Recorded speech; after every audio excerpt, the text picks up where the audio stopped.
Thai exports beat expectations in July, seeing a year-on-year drop of just 11%, and a huge improvement on the previous month, which saw a whacking 23% drop. Mainly due to world demand for products manufactured or farmed here. The manufacturing sector itself is still wary though, as global demand for many products is of course based on freedom of movement, which varies from country to country. Meanwhile, Nissan Motor Company has bucked the trend and committed to an expansion of its production facilities here in Thailand. Pretty soon this country will be their only manufacturing base for the region, as it closes operations in Indonesia. Concentrating not only on traditional vehicles produced here, they're also set to boost the manufacture of electric-driven vehicles, which will then be sold globally. Floods in the north have seen 8 provinces report serious problems. The Ministry of Agriculture is working to supply foodstuff for livestock, as much has been lost by farmers, and supplies for the public have been freighted to disaster areas too. In Bangkok, a 52-year-old man has been arrested, charged with killing his 28-year-old fiancée before fleeing Sarakam.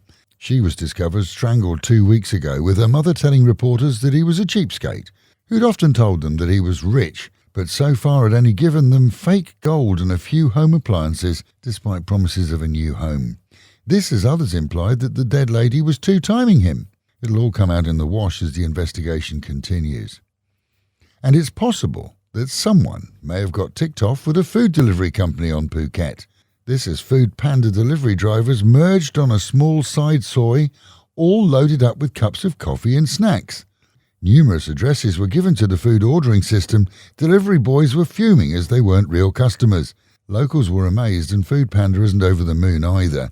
They're doing their best to track down the errant customer, who may or may not have used his real name, and so far there's no trace of him.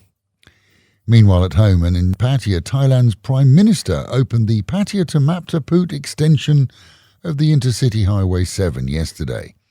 That's the brand new stretch of motorway that promises to relieve congestion, eventually, on Pattaya's Sukhumvit. It's been usable for a while now, and at the moment is free to drivers too, with a smooth drive all the way through so far to Ban Chang. The chief of Pattaya's Business and Tourism Council has rightly called for more help from the government to help the struggling tourism sector here. With the city on its knees still economically and unemployment rife, the region's almost overlooked in the capital, where businesses in many ways return to normal, as unlike here, they're not just reliant on tourism. The council's asked for aid for businesses that have reopened despite the downturn, and they're asking for help with employment and overheads, such as electricity, warning that many may not be able to stay open without some kind of government support.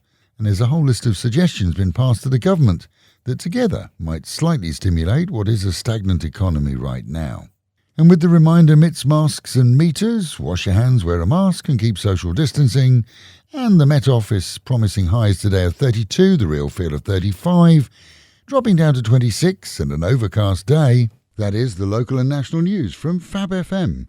For videos and of course to keep up with fabulous Pattaya, visit alwayspattaya.com.